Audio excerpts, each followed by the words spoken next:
hundeeffam impaayir Itoophiyaatiin duratti lafaadaaf seenaa qa'ee Oromoo ganama talmaaman caaftuu lama sirna gadaatti gaggeeffatan ta'usii seenaa irra qaba. Birbirsa Gooroo, Caffee Aananii, Caffee Araara, Harqaalluu, Boolee Bulbula, Karaa Qoree, Makkanniisa. Dooq Booraaf Caccarfaan dheedisii ganama keessa muraas ta'uu isaanii dubbatama. Tufamunaa, Soraloomee, Abeebee Tufaatiif namooti hedduun bulchiis Finfinnee bar turanii weerar sirnaaf xanyootaatiin irra godhamu ofirra qolachuu lafa ofiitiif duulanii duulchisa turu isaanii kitaabi seenaa tokko dubbatu. Minilik Abbaa Gadaa Tufamunaa afaan qawweetiin akkuma injifateen Oromoota abbichuuf galaana ajjeese harka harmaaf ciqilee muruun lafirra buqqise Oromoot ganama boolladhae. Kanaaf ilmaamman caaftuu lama tuniin lixa Oromiyaa hanga Wallaggaa dheechuun kibbi immoo Booran Meeggaa giddu lola bal'inaan qubachuu isaanii dhiyootanallee sanii gabaasne turre. Qondaallo DP hammaan tana Dr. Milkeessa Midhaagaa qorannoo Horayyoota Oromoo fulbaan bar 2010 yuunivarsiitii Finfinnee keessa gaggeeffamirratti akkan jedhe. Bar 1997 gandoota baadiyyaa 23 bulchiis magaal Finfinnee jalgale. Uummata gandoota kan kee jiraatan keessa parsantiin 70 ol Oromoo turan.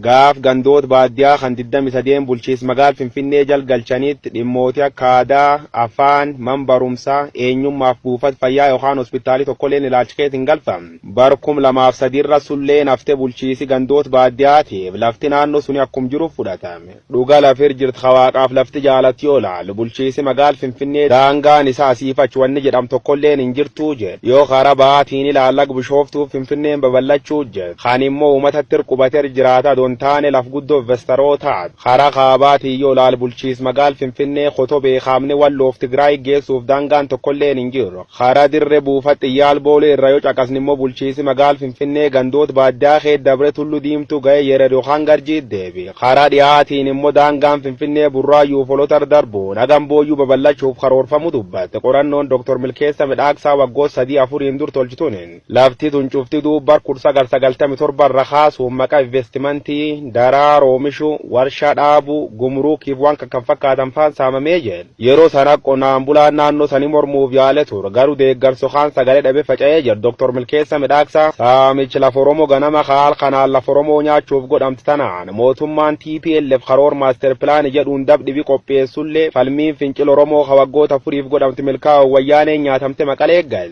Ilmi Oromoo Dr. Abiy Ahmad Ali dheeraa aangoo qabatee galmi Tufamunaa Minilik irra booji seenus gareen sirnaaf xanyoota leellifti. Finfinnee kaleessa abbootiin isaanii Soraloomeetiif Abeebee Tufaafa keessa baafattar dhalle falmuuf daanga dabaan saamama akka kajeeluu jirtu dubbata. Asirra duub rogeeyyiin miidiyaalee hawaasa maal jedhu ogeessi seera Abdul Jabbaal Huseeniitiin itti keeyyaan. Innilleen barreeffam kan nam ibsa gammadaa jedhan bu'uureffachuun maxxanse. Oromiyaan lafa hektar 21 caala aadaa, afaan, duudhaa, eenyummaaf jiru qonnaan bula Oromoo aarsu goote magaal guddoo ishii yookaan teessoo mootummaa federaala taasisuun qabu. Saamichi seeraan alaatiif humniti bal'in magaalatti hektar 54 erga kun fudhatame hin qabu. Kanaan achi namni Finfinnee natti dhiphatti jedhu Itoophiyaa bakkoota bira kamukee jiraachuuf mirga guutuu qaba. Qabati saamichi lafaaf misoom magaal guddoo biyyattii jedhu maallaqni magaalatti keessatti dhangala'aa jiru guddinni magaalota madaalawan ta'an uumuu jiru. Garaagarummaan magaal Finfinneetiif magaal lammeessoo gidduu bal'inni lafaatiin uummataan bu'uura misoomaa teekinooloojii baajjataaf kan fakkaatan jidduu isaanii jiru madaal dhabiinsi yookaan imbaalaans guddin magaalotaatiif ragaa. Kunin immoo uummati jiruuf hojii barbaachaaf baay'inaan gara Finfinnee godaanu mootummaan federaalaaf bulchiisi magaal Finfinnee illeen dubbii kan akkasitti hubachuu qabu. Dubbiin belbeltuu yeroon furamuu qabdu. Daangaan Finfinneef godina adda naannawaa Finfinnee filannoo 2020 dur bakka duraa deebi'uun dirqama. Wanni kun duub galmi filattootaaf kaadhimamtoota dursa yoon furamin rakkoo bira dhaluuf deemtii jedha. Waa'ee dhimma magaal Finfinnee kanarra yeroo baay'ee barreessuun ka beekamu injinar Ayyele Dagaagaa immoo akkan jedha.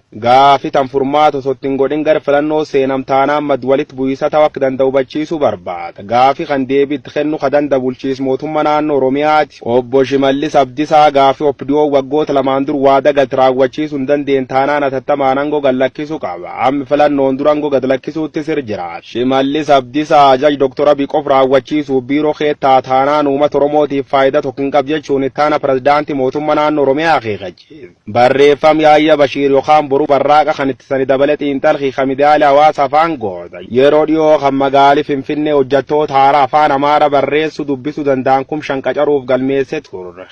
Beektota akka jedhanii git hojii bana jiran hunda akka dafame duunfamuuf akka ta'e dubbata. beekam yoo afaan hojii Finfinnee afaan Oromoo dabalam gar fuulduraa afaan Oromoo sulaagaale waan ta'uuf dursanii ijoollee Oromoo balbal cufachuuf akka ta'an birgeenne jira ijoolleen Oromoo qormaata afaan Amaaraatiin kennamuuf intarbi afaan Amaaraa kan akka hin dabar waan beekaniif dursanii kan godhanii jechuun bulchiinsa akka leumaa dubbii waraan dubbii magaal Finfinnee ka Oromoo mooyyalag cinaaksa walloog wallaggaa waliin ka'u wayyaaneen itti nyaatamte kanaaf furmaatii yoo kennamu baatu maal ta'alachuuf jira walumaan daawwan 1994